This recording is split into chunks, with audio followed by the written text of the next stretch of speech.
ខ្ញុំម៉ារ៉េនសូមជម្រាបសួរដល់អ្នកទាំងអស់គ្នាម្ដងទៀតយ៉ាងម៉េចដែរសុខសប្បាយដែរឬក៏អត់នៅថ្ងៃនេះសង្ឃឹមថាថ្ងៃមុនមេរៀនទី19នឹងជាជំនួយដ៏ល្អសម្រាប់ការអនុវត្តរបស់អ្នកទាំងអស់គ្នាណាហើយថ្ងៃមុនយើងរៀនពីវេយ្យាករណ៍ដែរវេយ្យាករណ៍ទី1គឺជាយោចាជាយោយើងត្រូវគ្រាន់តែចាំថាយើងប្រើជាមួយនឹងពាក្យមិនថាពាក្យហ្នឹងមានជើងឬក៏អត់មានជើងទេគ្រាន់តែលុបដាចោលយើងបូកជាមួយនឹងជាយកតែម្ដងដើម្បីសួរបញ្ជាក់អំពីសំណួរហ្នឹងឲ្យបានច្បាស់លាស់ហើយមួយទៀតវេយ្យាករណ៍គោវេយ្យាករណ៍គោគឺយើងប្រើជាមួយនឹងយើងប្រើសម្រាប់ភ្ជាប់ប្រយោគ2ឲ្យទៅជាប្រយោគ1ដែលខ្លីជាងមុនហើយមានន័យស្ដាប់បានគ្រប់គ្រាន់ថ្ងៃនេះផងដែរយើងនឹងរៀនមេរៀនទី21ដែលមានចំណងជើងថាសាងឆារីនឿនកុកស៊ឺតូវ៉ាជួលកាយោចាតើឲ្យខ្ញុំជួយរៀបចំតុអាហារដែរឬទេចារៀបចំតុអាហារមានថាយើងរៀបចំម្ហូបដាក់នៅលើតុនឹងហើយគោលដៅនៃការសិក្សាថ្ងៃនេះយើងរៀនពាក្យ Solmyong Haki Horaku Haki យើងរៀនអំពីការពន្យល់រៀនអំពីការសុំអនុញ្ញាតវេយ្យាករណ៍ក៏យើងរៀនពីរដែរមុនពបនេះយើងមានវេយ្យាករណ៍លឿនទេហើយមួយទៀតក៏យើងអាចប្រើថានីអឿនទេរីអ៊ឺលកាយោព័ត៌មានលម្អិតយើងនឹងរៀននៅទំព័រខាងក្រោមទាំងអស់គ្នាអូវីយើងរៀនពាក្យការណាត់ជួបតាក់ទងទៅនឹងការសន្យាហើយនឹងឈុតទេចាឈុតទេនេះយើងរៀនគឺការដែលគេអញ្ជើញយើងមានន័យថាអញ្ជើញណាឈុតទេឥឡូវយើងនឹងចូលទៅមើលពាក្យ OV ទី1សិនចានេះយើងឃើញមាន OV ទី1គឺតាក់ទងពាក្យទី1គឺយើងនឹងរៀនអំពី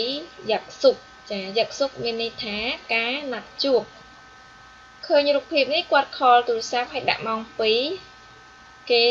យ៉ាក់សុកគឺហាដាអញ្ចឹងគេកំពុងតែធ្វើការណាត់ជួបចាយ៉ាក់សុកគឺហាដាណាត់ជួបហើយមួយទៀតយើងឃើញមានយ៉ាក់សុកគឺឈីគីដាយ៉ាក់សុកគឺឈីគីដានឹងមានន័យថាយើងរក្សាការណាត់ជួបចាគោរពពេលវេលានៃការណាត់ជួបយ៉ាក់សុកគឺអូគីដាចាយ៉ាក់សុកគឺអូគីដានឹងមានន័យថាយើងខកខានមិនបានទៅជួបគេតាមការសន្យានោះទេយើងខកការណាត់ជួបយ៉ាក់សុកគឺអូគីដាហើយពាក្យបន្ទាប់យើងឃើញមានយ៉ាក់សុកអេងឹតតាគាត់នេះកំពុងតែរត់មកអញ្ចឹងយ៉ាក់សុកគឺងឹតតាមានន័យថាយើងយឺតយើងទៅជួបគេខកចាផាំងមុនឬហាដាមានន័យថាទៅសួរសុខទុក្ខផាំងមុនឬហាដាអានេះឬហាដាគឺផ្ដល់ព័ត៌មានគឺណែនាំផ្លូវអីចឹងទៅមួយនេះគឺអានេរឺលផាត់តាចាអ្នកស្រីនេះគាត់គឺជាអ្នកណែនាំធ្វើជាកាយណែនាំផ្លូវហើយអ្នកប្រុសនេះគាត់ជាអ្នកទទួលការណែនាំផ្លូវចាការណែនាំចឹងទៅគេហៅថាអានេរឺលផាត់តាកន្លែងនេះគាត់កំពុងតែមើលនាឡិកាចុចមើលនាឡិកានេះគឺមានន័យថាគីតារីតាចាគីតារីដាមានន័យថារងចាំចាឥឡូវនេះអូវីទី1នេះយើងបានចប់ទៅហើយយើងដល់ពេលដែលយើងត្រូវរៀនអំពីមុនប៉បចាយើងរៀនពីវេយ្យាករណ៍ទី1នេះនឿនទេនីអឿនទេចាយើងត្រូវចងចាំថានឿនទេហ្នឹងយើងប្រើជាមួយនឹងកិរិយាសព្ទមានជើងឬក៏អត់ជើងយើងប្រើជាមួយនឿនទេទាំងអស់មួយទៀតគុណនាមអ៊ីតាអបតាយើងត្រូវប្រើជាមួយនឹងនឿនទេដូចគ្នាហើយចំពោះគុណនាមដែលបញ្ចប់ទៅដោយស្រៈមានជើងរីអ៊ីលឬក៏អត់មានជើងរីអ៊ីលយើងប្រើជាមួយនឹងនឿនទេចានីអឿនទេហើយមួយទៀតគុណនាមដែលមានជញ្ជាក់ប៉ុន្តែជញ្ជាក់ដែលយើងហៅថាជើងហ្នឹងមិនមែនជារីអ៊ីលទេយើងប្រើជាមួយនឹងអ៊ឿនទេយើងមើលទៅលើឧទាហរណ៍ដែលគេឲ្យនៅក្នុងវេយ្យាករណ៍នេះនៃការប្រើប្រាស់ទី1យើងមាន cá Neil ô hú xe xì ế phăng muốn hao kèo cá này vậy thá nơi ái mong bay rồi xíu nhưng nắng tới su sụp tục Neil xe xì ế nên Neil xe xì ế nến giặc xúc y nên tê Nê xì nến ô tô xéo ná có tháថ្ងៃស្អែកនៅម៉ោង3រសៀលហ្នឹងពួកគាត់មានណាត់ហើយចុះបើសិនជាជួបម៉ោង4វិញយ៉ាងម៉េចដែរជាគឹមស៊ីកានីអ៊ីស៊ឹមញ៉នអ៊ីក៏ជុំខារឺឆោជូលស៊ូអ៊ីស័យបើសិនជាឥឡូវនេះអ្នកមានពេលតើអ្នកអាចជួយបង្រៀនដល់ខ្ញុំបានទេចាអ៊ីគាត់យើងដឹងហើយមួយនេះឬក៏នេះអីចឹងទៅនឹងមានន័យថាគាត់កំពុងតែបង្ហាញអ្វីដែលគាត់ចង់រៀនទៅភាគីម្ខាងទៀតដែលកំពុងតែស្ដាប់គាត់និយាយហ្នឹងដល់ហើយណាថាជាគឹមជុំផាពឿនទេចាំស៊ីម៉ាន់គីតារ៉ូជូសេគាត់ថាឥឡូវនេះគាត់កំពុងតែជាប់ការរវល់ចាមានការរវល់សូមរងចាំបន្តិចម៉ូនីកាស៊ីណាស៊ីតូជួនទេអ៊ូរី오늘 놀러 갈까요? 모니까 ថ្ងៃនេះអាកាសធាតុពិតជាល្អណាស់តោះពួកយើងគិតនាំគ្នាចេញទៅដើរលេងអី좋아요 어디에 가고 싶어요? អូល្អហើយតើអ្នកចង់ទៅដើរលេងនៅឯណាដែរឥឡូវយើងទឹកនឹងរៀនវេយ្យាករណ៍យើងចប់ខ្ញុំនឹងចូលទៅការសន្ទនាទី1របស់យើងដោយដែលនៅក្នុងរូបភាពនេះយើងឃើញមាននេះអ្នកជំនួយការស្រីហើយនេះគាត់ជាអ្នកដែលធ្វើខាងសំណង់អគារភីសនេះគឺអ្នកជំនួយការហើយអ្នកដែលគាត់សំណងគេគឺគាត់ឈ្មោះអាឌីតអញ្ចឹងយើងនឹងអានការសន្ទនាទាំងអស់គ្នាខ្ញុំសូមអានឡើងនេះលឿនដែរ어떻게 오셨어요? តើអ្នកមកមានការអ្វីដែរ 저는 한국 건설 아저씨라고 합니다. 사장님하고 2시에 약속이 있어서 왔습니다. គាត់កំពុងណែនាំថាខ្ញុំគឺជាអ្នកធ្វើផ្នែកសំណង់ឈ្មោះថាអាឌីត 사장님하고 2시에 약속이 있어서 ដោយសារតែខ្ញុំមានការណាត់ជួបជាមួយនឹងថៅកែនៅម៉ោង2ដូច្នេះហើយទើបខ្ញុំមកចា사장님이 잠깐 나가셨는데 제가 전화해 볼게요 ជំនួយការនឹងគាត់និយាយថាថៅកែគាត់ទឹកនឹងចេញក្រៅបាញ់មិញហ្នឹងចាំខ្ញុំខលទៅគាត់សិនបន្ទាប់មកគាត់ធ្វើការខលហើយគាត់អូស៊ីលកយគាត់មកដល់ឥឡូវហើយអានណេជូរខាសហ្គីតារីសេសូមអញ្ជើញចូលមកខាងក្នុងហើយរងចាំទៅហើយអាឌីតនឹងគាត់ថាអានីអេអូយោគីអេសហ្គីតារីកេអូអាឌីតគាត់ថាអត់ទេមិនអីទេខ្ញុំនឹងរងចាំគាត់នៅទីនេះអញ្ចឹងសង្ឃឹមថាអ្នកទាំងអស់គ្នានឹងយល់ហើយខាងលើនេះដែលយើងអាចក៏បកប្រែថាតើមានអ្វីឲ្យខ្ញុំជួយអ្នកមកយ៉ាងម៉េចដោយរបៀបណាបានឬក៏អ្នកមកមានការអ្វីយើងប្រែអញ្ចឹងបានទាំងអស់ណានេះឥឡូវយើងឃើញមានការយន្តស៊ឹបទី1នេះខ្ញុំគិតថាអ្នកទាំងអស់គ្នាប្រកាសជាចេះហើយគ្រាន់តែមើលរូបដែលយើងចាំពាក្យខាងលើមិញហ្នឹងងាយអញ្ចឹងខ្ញុំនឹងដោះស្រាយឲ្យលឿនឲ្យទី1យើងឃើញមានម៉ោងដូចគ្នាមានន័យថាគេឲ្យយើងបំពេញពាក្យនឹងដែលត្រូវនឹងរូបភាពអញ្ចឹងមានន័យថាគេកំពុងតែធ្វើការណាត់ជួបយ៉ាក់សុកវិលហាដាយ៉ាក់សុកវិលហាដាទី2នេះគាត់នេះកំពុងបើកទ្វារទៅដែលនៅក្នុងរូបមិញហ្នឹងក៏យើងរៀនដែរគាត់ទៅសួរសុខទុក្ខមានន័យថាផាំងមួនហាដាកន្លែងនេះគាត់កំពុងតែធ្វើការណែនាំប្រហែលជាបុរសម្នាក់នេះអត់ស្គាល់ផ្លូវអត់ស្គាល់ទីកន្លែងហ្នឹងអញ្ចឹងអាននេឬហាដាព្រមអ្នកស្រីហ្នឹងគាត់អ្នកថាអញ្ចឹងលេខ3យើងដាក់ថាអាននេឬហាដាចំណែកលេខ4យើងឃើញគាត់កំពុងតែមើលម៉ោងអញ្ចឹងមានន័យថាគាត់កំពុងរងចាំណាម្នាក់យើងដាក់ថាគីតារីដាបានល្អទាំងអស់គ្នាដោយសារតែយើងចាំពាក្យអញ្ចឹងយើងដោះស្រាយបានលឿនមែនតើហើយយើងមើលទៅលេខនេះលំហាត់លេខ2របស់យើងផងដែរ គេឲ្យយើងមើលទៅការសន្ទនារវាងមនុស្សពីរនាក់នេះហើយនៅក្នុងចន្លោះហ្នឹងយើងបំពេញពាក្យដែលនៅខាងក្រោមនេះដែលគេឲ្យមកយើងគ្រាន់តែបន្ថែមវេយ្យាករណ៍នឿនទេឬក៏នីអ៊ឿនទេចាអញ្ចឹងយើងអានទាំងអស់គ្នា Tuansi 시간이 있으면 이거 좀 가르쳐 주세요.គាត់ថា Tuansi បើសិនជាអ្នកមានពេលសូមជួយបង្រៀនមេរៀននេះឲ្យខ្ញុំផង 지금은 시간이 ចាតកតងនឹងពេលវេលាយើងមានពាក្យមួយ ita និង opta ចាអញ្ចឹងយើងមើលទៅខាងនេះយើងមានពាក្យ opta អញ្ចឹងយើងដាក់ពាក្យ opta ទៅមុននឹងខ្ញុំទៅបញ្ជាក់មិញថា opta គឺជាគុណនាមយើងប្រើជាមួយនឹងនឿនទេចាអញ្ចឹងយើងដាក់ថា 지금은 시간이 없는데 조금 이따 오세요 ចាឥឡូវនេះខ្ញុំអត់មានពេលទេសូមមកបន្តិចទៀត Monica si Matthew នេះគឺគោលអំណាចដែលយើងទៅម៉ាតកន្លែងហាងលក់អីវ៉ាន់អញ្ចឹងគោលបំណងម៉ាតនេះ Mall 필요한 거 있어요? 그럼 우유 좀 사다 주세요. 사다 នឹងសូមទិញមកឲ្យយើងប្រែថាអញ្ចឹង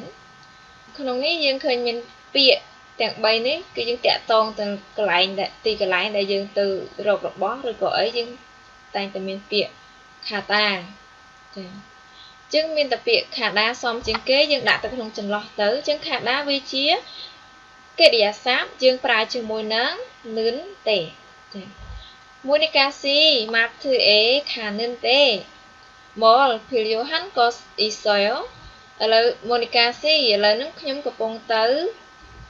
ហាងលក់ទំនិញតើអ្នកមានរបស់អ្វីដែលត្រូវការឬក៏អត់តើត្រូវការអីដែរទេ 그럼 우유 좀 사다 주세요 អញ្ចឹងសូមជួយទិញទឹកដោះគោផ្ញើខ្ញុំផង 우리 오늘 같이 청소해요. 방이 너무 더러워요. 오늘은 좀ចាសល់ពាក្យមួយ형용사នេះពាក្យគុណនាមនេះយើងអត់មានជើងទេអញ្ចឹងយើងប្រើជាមួយនឹងនីអ៊ឿនទេចា 오늘은 좀 바쁜데 내일 하면 안 돼요. ថ្ងៃនេះខ្ញុំពិតជារវល់ច្រើនខ្ញុំរវល់ណាស់តើយើងអាចសម្អាតនៅថ្ងៃស្អែកបានដែរឬទេចាឥឡូវយើងចប់ហើយទេវ៉ាទីយើងបានចប់យើងនឹងបន្តទៅទៀតយើងដល់ទេវ៉ាទី2នេះប៉ុន្តែមុននឹងយើងចូលទៅការសន្ទនាខ្ញុំនឹងទៅរៀនពាក្យទាំងអស់ដើម្បីឲ្យអ្នកទាំងអស់គ្នាយល់ពាក្យហើយយើងនឹងមើលអត្ថបទយល់ទាំងអស់គ្នាអស់ទី2ពាក្យទី2គឺរៀនអំពីការអញ្ជើញឈុតទេនេះឃើញគាត់កំពុងតែជជែកគ្នាពីរនាក់នេះ Uri Chibe Oseo គាត់កំពុងតែហៅឲ្យមកលេងផ្ទះរបស់គាត់ Chote Hada អញ្ជើញហើយគាត់ម្នាក់នេះ Uri Chibe Oseo អ្នកនេះអ្នកនិយាយតែគាត់នេះកំពុងតែស្ដាប់ការគេអញ្ជើញគាត់កំពុងតែទទួលការអញ្ជើញអញ្ចឹងពាក្យគឺនិយាយថា Chote ឬ Phattaទទួលការអញ្ជើញនេះឃើញគាត់កំពុងតែកាន់ប្រអប់កដោឡើងធំសុនមូលឬជូនពីហាដាគាត់កំពុងតែរៀបចំកាដូឈីបពឺឆាត់តាឃើញគាត់ឃើញមើលអាស័យដ្ឋានហើយនឹងលេខផ្ទះឈីបពឺឆាត់តាទៅរកផ្ទះម៉ាជុងណាខាដាចាម៉ាជុងណាខាដាហ្នឹងមានន័យថាយើងជាមិត្តភ័ក្តិហ្នឹងឧទាហរណ៍យើងមានមិត្តភ័ក្តិយើងដែលទៅលេងនៅស្រុកប្រទេសណាអញ្ចឹងទៅពេលដែលគាត់ត្រឡប់មកយើងទៅទទួលនៅពលានយន្តហោះយើងនិយាយថាម៉ាជុងណាខាដាទៅទទួលនៅហើយពាក្យបន្ទាប់ស៊ីគឺឆាំងម៉ាន់ហាដាយើងស្មើនឹងពាក្យស៊ីគឺម៉ាន់ធឺលដាស៊ីគឺឆាំងម៉ាន់ហាដាធ្វើម្ហូបរៀបចំធ្វើម្ហូបហើយនេះយើងឃើញមានលើតុនឹងពោពេញទៅដោយម្ហូបយ៉ាងច្រើនមកពេញតុតែម្ដងសាងឺឆារីដារៀបចំម្ហូបដាក់នៅលើតុនេះឃើញយើងរៀបដែរតែយើងរៀបចេញពីលើតុវិញបន្ទាប់ពីញ៉ាំហើយយើងមានពាក្យសាងឺឈីអ៊ូដាសម្អាតតុ ចារៀបចំឬចេញឥឡូវយើងឃើញគាត់នេះកំពុងញ៉ាំបាយបណ្ដើរមាននិយាយគ្នាបណ្ដើរជជែកគ្នាបើកមាត់ធំធំដែរកន្លែងហ្នឹងគឺយើងនិយាយថាអ៊ីយ៉ាគីឬណានូដាចាជជែកគ្នាចាជជែកគ្នាចែកចាយនេះគាត់កំពុងតែជូនដំណើរមិត្តភ័ក្តិចេញទៅប្រទេសក្រៅអញ្ចឹងការជូនដំណើរចេញទៅគឺភេអ៊ុងហាដាចាភេអ៊ុងហាដាអញ្ចឹងចាំទាំងអស់គ្នាណាពេលដែលខ្ញុំទៅខ្មែរឬអីទៅទទួលខ្ញុំផងទៅទទួលហើយជូនដំណើរផងកុំភ្លេចហើយបន្តមកឥឡូវនេះយើងឃើញមានវេយ្យាករណ៍ទី2គឺរីអ៊ឺលកាយោចាអានេះគឺយើងប្រើនៅពេលដែលយើងគិតឬក៏ការសុំអនុញ្ញាតពីអ្នកណាម្នាក់យើងប្រើរីអ៊ឺលកាយោសុំយោបល់មតិយោបល់ហើយយើងមានដូចដែលខ្ញុំនិយាយមិញអញ្ចឹងយើងប្រើសុំមតិយោបល់ពីភាគីម្ខាងទៀតហើយនៅពេលដែលយើងប្រើពាក្យដែលជាកិរិយាសព្ទហ្នឹងវាអត់មានជើងឬក៏ជើងវាជារីអ៊ឺលយើងប្រើជាមួយនឹងរីអ៊ឺលកាយោតែម្ដងប៉ុន្តែបើសិនជាពាក្យហ្នឹងវាមានជើងប៉ុន្តែជើងរបស់វាក៏មិនមែនជារីអ៊ឺលដែរពេលនេះយើងប្រើអ៊ឺលកាយោអូខេអញ្ចឹងយើងចាប់បានចំណុចសំខាន់របស់វាហើយក្នុងការប្រើប្រាស់វេយ្យាករណ៍យើងនឹងមើលលេខ1និងលេខ2 Jika Sonmuru Junbi Halkayo តើគិតឲ្យខ្ញុំ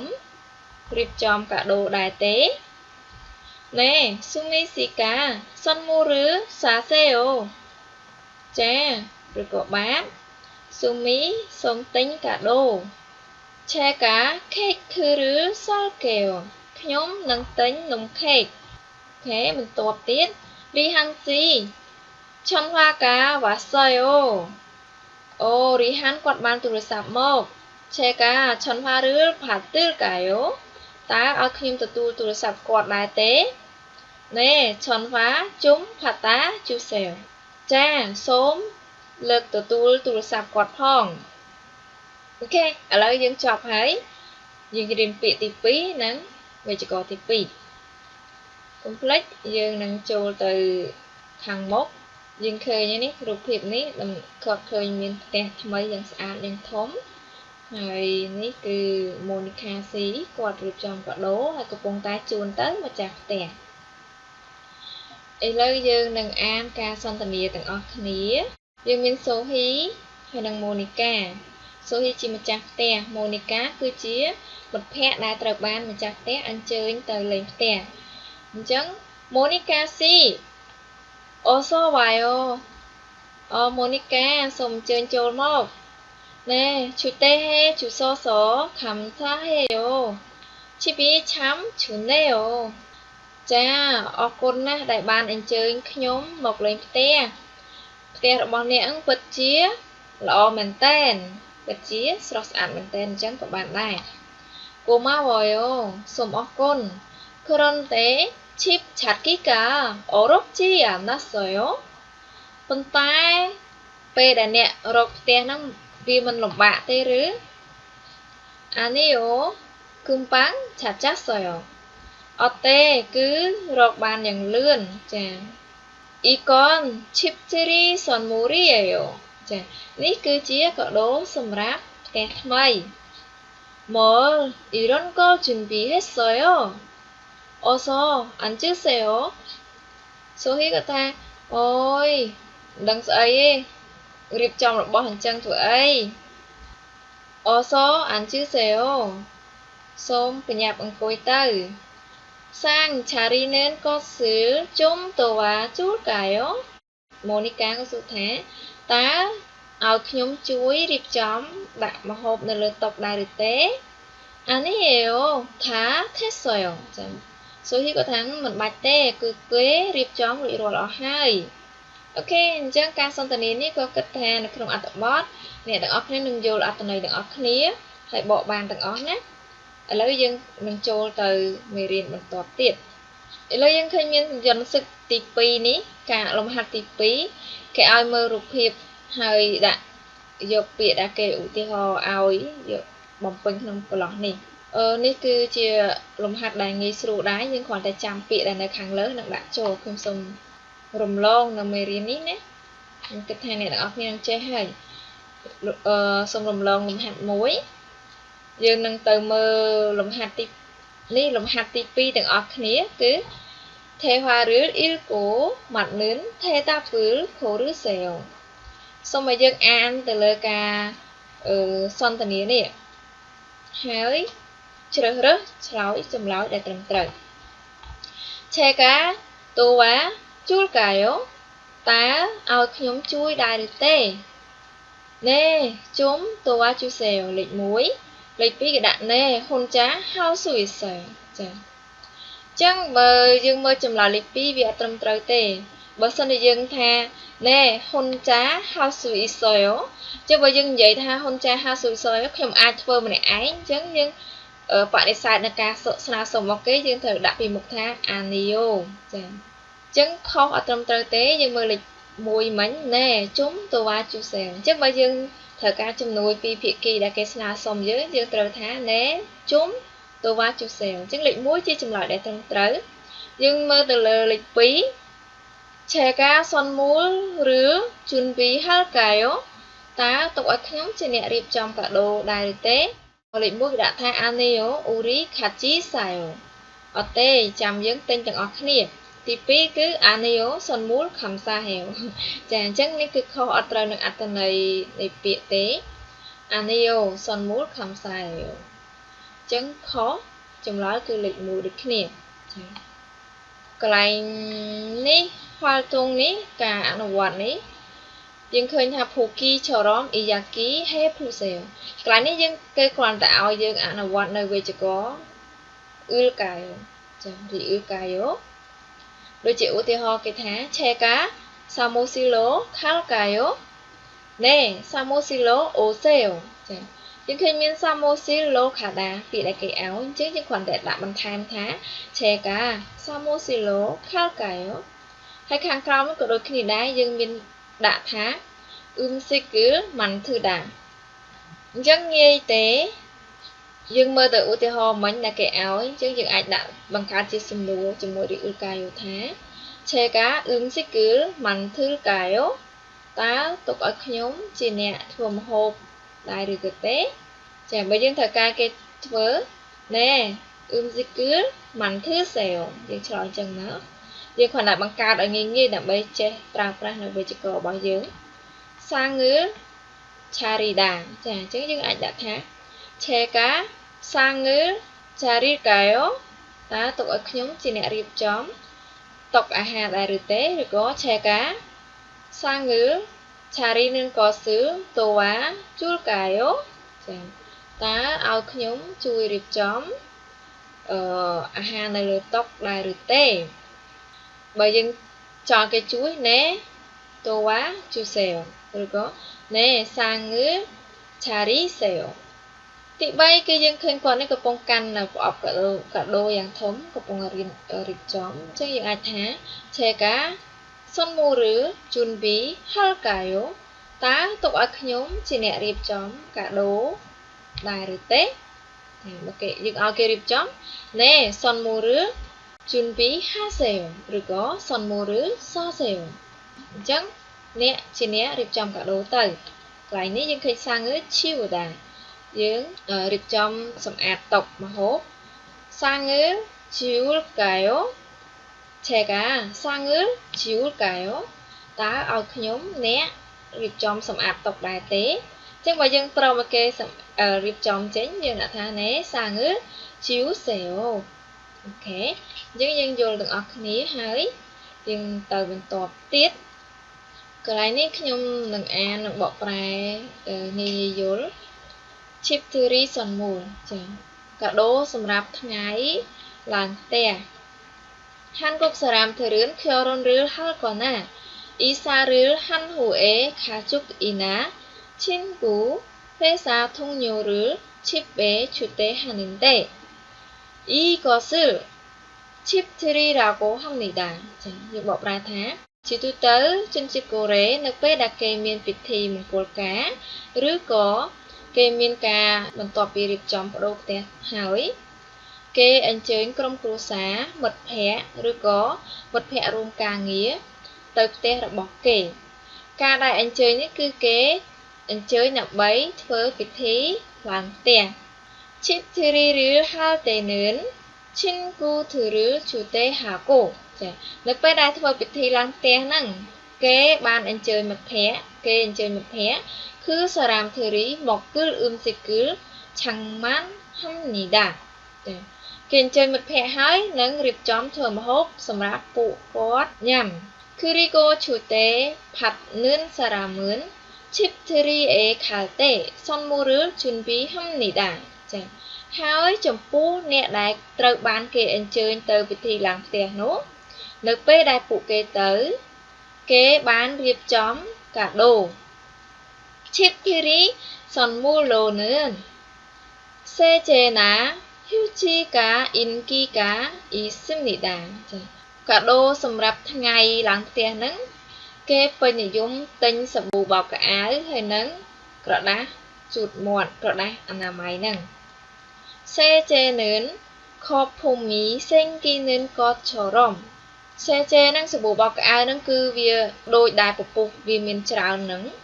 ជួនអ៊ីរីម៉ានីសេងគីកូភូចាកាថេរ៉ានឹងអ៊ីមីកាអ៊ីកូចាអញ្ចឹងសេចេហ្នឹងសាប៊ូហ្នឹងគឺវាមានពពុះច្រើនដូចដែលមានពពុះច្រើនអញ្ចឹងនឹងមានរឿងល្អជាច្រើនកើតឡើងហើយមានអត្ថន័យថានឹងคล้ายទៅជាអ្នកមានសូមឲ្យអ្នកคล้ายជាអ្នកមាន 휴지는 이리 술술 불리라는 의미가 있습니다. សម្រាប់ក្រដាសជូតមាត់វិញក្រដាសអនាម័យវិញហ្នឹងគឺមានន័យថាឲ្យអ្នកធ្វើការងារបានល្អបានដោយរលូនការងារយើងដំណើរការល្អស្អាតហើយបន្ទាប់ទៀតយើងឃើញមានយូជឺមិនឈូតេហាន់សារ៉ាមអេកេភីលយោហាន់កសឺលមូរ៉ូភូកូ필요한 것을 사주기도 합니다. ប៉ុន្តែសពថ្ងៃនេះពេលខ្លះគឺគេបានសួរទៅអ្នកដែលអញ្ជើញម្ចាស់ផ្ទះដែលអញ្ជើញហ្នឹងសួរទៅតើអ្នកត្រូវការកាដូអីហើយគេក៏ទិញទៅតាមដែលគេអ្វីដែលគេត្រូវការនោះផងដែរ 그리고 새 집에 어울리는 시계나 화분 같은 장식용품도 선물로 인기가 많습니다. ហើយមួយទៀតកាដូដែលសម្រាប់ដែលសមទៅនឹងផ្ទះថ្មីនឹងមានដូចជានិរកាមានដូចជាថូកាហើយសម្រាប់របស់របរសម្រាប់រៀបចំតុបតែងផ្ទះនឹងក៏ពេញនិយមដែរជាពិសេសចាទឹកគីស៊ីនហ៊ុនពូពូធឺអេកេនឿនសម្រាប់ប្តីប្រពន្ធដែលទៅនឹងរៀបការថ្មងថ្មី 커피 잔이나 수저 세트 등 부부가 같이 쓸 수 있는 물건을 많이 선물합니다. ចាសម្រាប់ប្រពន្ធថ្មងថ្មីដែលទៅនឹងរៀបការហ្នឹងពេលខ្លះក៏គេទិញដូចជារបស់ដែលជាគូដែលគូស្នេហ៍គាត់ប្រើប្រាស់ដូចជាចានកាហ្វេគូព្រាចង្កឹះជាគូដើម្បីឲ្យពួកគេប្រើជាមួយគ្នាផងដែរ 여러분도 집들이에 초대받으면 이런 선물을 준비해 보세요. អ្នកទាំងអស់គ្នាក៏អញ្ចឹងដែរបើសិនជាអ្នកមានការអញ្ជើញទៅឡើងពិធីឡើងផ្ទះសូមរៀបចំកាដូដោយដែលមាននៅខាងលើផងដែរនេះខាងនេះយើងឃើញមានពាក្យដែលយើងទំនឹងអាននៅក្នុងអត្ថបទយើងមិនដែរគឺមានពាក្យសេចេសាប៊ូបោកកៅអៅ Chuchi ក្រដាសអនាម័យក្រដាសជូតមាត់អីហ្នឹងផាពូនគឺថូផ្កាហើយ coffee chan គឺចានកាហ្វេកែវពេងកាហ្វេស៊ូជូនគឺស្ព្រាចង្កឹះអីចឹងទៅហើយស៊ីកេនិលកា